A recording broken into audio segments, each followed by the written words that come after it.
Thanks so much for joining us here at 11. I'm John Adams. A much quieter night Sunday following a clash between federal authorities and protesters on Saturday. Portland police have been monitoring the area around the ICE facility on South Macadam Avenue throughout the day. It follows several weeks of demonstrations outside the facility, which have resulted in more than a dozen arrests. One person we spoke to today who did not wish to be identified said demonstrators plan to stick around. To make sure that they know that someone is always watching them, someone from the community is always watching them when they're committing these crimes and kidnapping our neighbors. In a statement today, Mayor Keith Wilson says Portland does not require the intervention of the National Guard. This as the mayor warns more arrests are possible in the near future.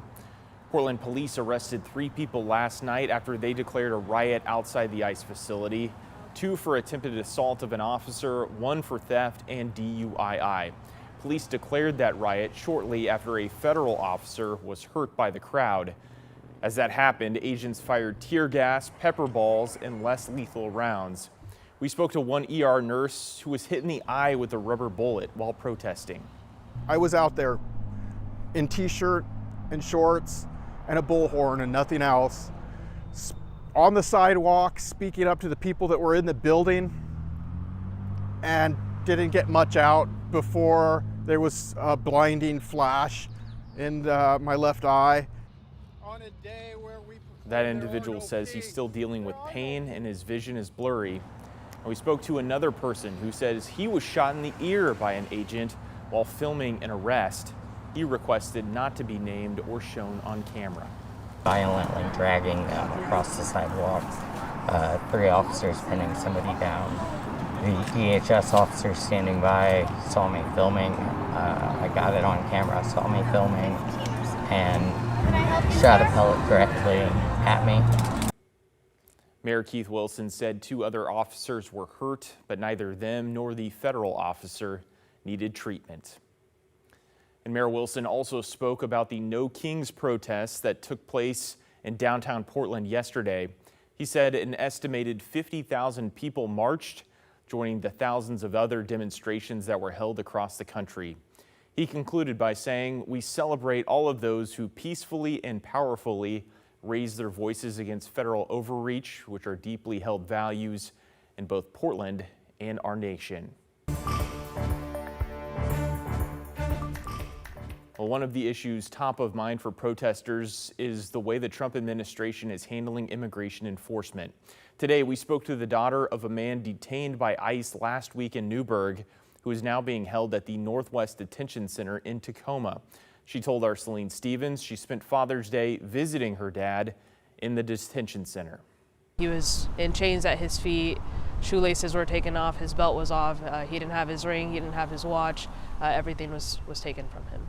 Alondra Sotelo Garcia is describing the first time she saw her father, Moises Sotelo Casas, after he had been detained by U.S. Immigration and Customs Enforcement in Newburgh.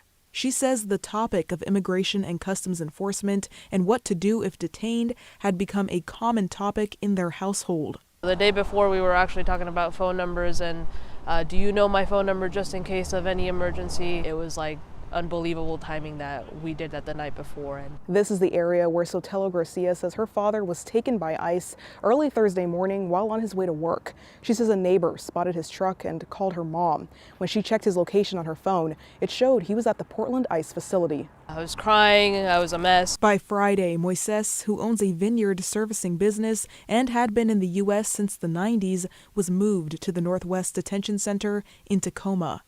Alondra says her dad was starting the legal process of gaining citizenship under the Biden administration, but then things changed under the current administration.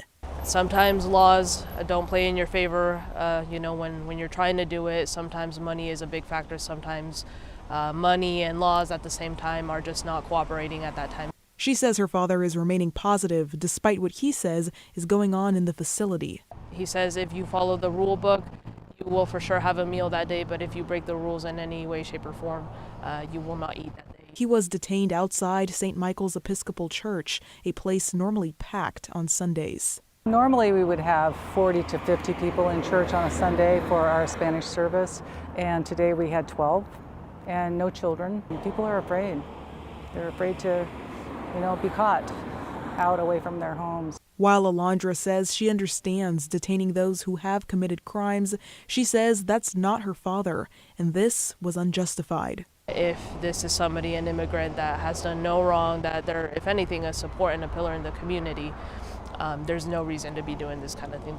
Celine Stevens, KGW News. We were not able to find any evidence of a criminal record for Moises. We reached out to ICE to ask why he was detained, and while they acknowledged the request, we have not received direct answers to our questions. Well, turning now to weather, we're just days away from the start of summer, and the last couple days of spring are going to be just about perfect. Meteorologist Joe Ranieri is joining us now with just how perfect it's going to be, Joe. Well, here's the thing. So starting the official start of summer is on Friday night, 7:42. Well, it's going to be feeling more like spring, or early spring, I should say, with some cool and wet conditions. So I'll get to that in my detailed forecast. But for the next couple of days, John, we're going to be looking at very pleasant conditions. Right now, temperature of 62 degrees with clear skies in the Goose Hollow neighborhood. Tomorrow, I'm forecasting daytime highs jumping up into the upper 70s. Another sunny and pleasant day. Highs will be just above average for tomorrow and Tuesday, and the much cooler air rolls on through later on this week, and it is going to be absolutely wet heading into the later part of this week and really into the first part of next weekend. This ridge of high pressure will stay with us a good portion of the day, but we still have this upper level low out of the Pacific that's going to be ushering in a little bit of some cloud cover to start things off tomorrow, but again, those clouds will kind of disappear heading into the later part of the morning and into the afternoon. A lot of sunshine by 2, 3 o'clock, and then more clouds kind of return heading into tomorrow night and into Tuesday as well. But coming to my detailed forecast, I'll talk more about how pleasant things will be heading into the last couple of days of spring and how the start of summer definitely won't see, at least for the first couple of days. I'll talk more about that in a few minutes from now. All right, Joe, we'll see you then. Thank you. Work continues on the Rowena fire near the Dalles. In an update today, fire officials have reduced the total size of the wildfire to about 3,600 acres. That's down from around 3,800. It is now 24% contained. A total of 56 homes are confirmed to have been destroyed, on top of 91 other buildings, including barns, sheds, and shops. Today, crews are looking for hot spots, which will help containment increase as they put them out. Well, for one man, the Rowena fire is a new experience. He's a firefighting apprentice sent out to the Dalles one day before his firefighting academy graduation. Our Libby Dowsett spoke to Kyle DePriest about his unexpected first day on the job. When the fire broke out, we had been talking to our supervisor, like, can we go? Can we go? Can we go help? The supervisor told Kyle DePriest and 4 other Mid-Columbia fire recruits, no way, not as an apprentice. And then 20 minutes later, it was like, all right, get on the truck and go. The situation had turned dire. The Rowena fire was spreading fast and engulfing homes.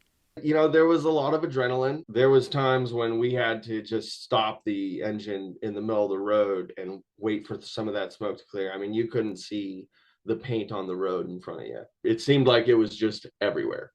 DePriest and the recruits protecting 2 homes while warning residents to leave.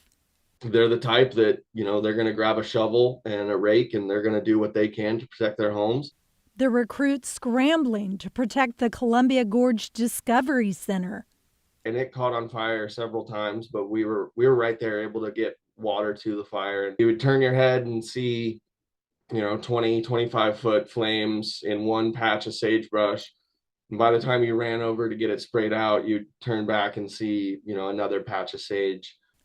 DePriest quickly adjusting to his new role as a structural firefighter by relying on past experience as a wildland firefighter. With fire jumping over every road in the area, it was really hard to kind of narrow down, you know, where is the main fire pushing and, you know, where is a safe place to engage. The 5 recruits helping battle the flames all night, just hours before their firefighter graduation the next day. I don't think there was a lot of wide-eyed, you know, what do we do? What do we do? It was more like, all right, we're gonna get a task and we're gonna go do it to the best of our abilities. Libby Dowsett, KGW News.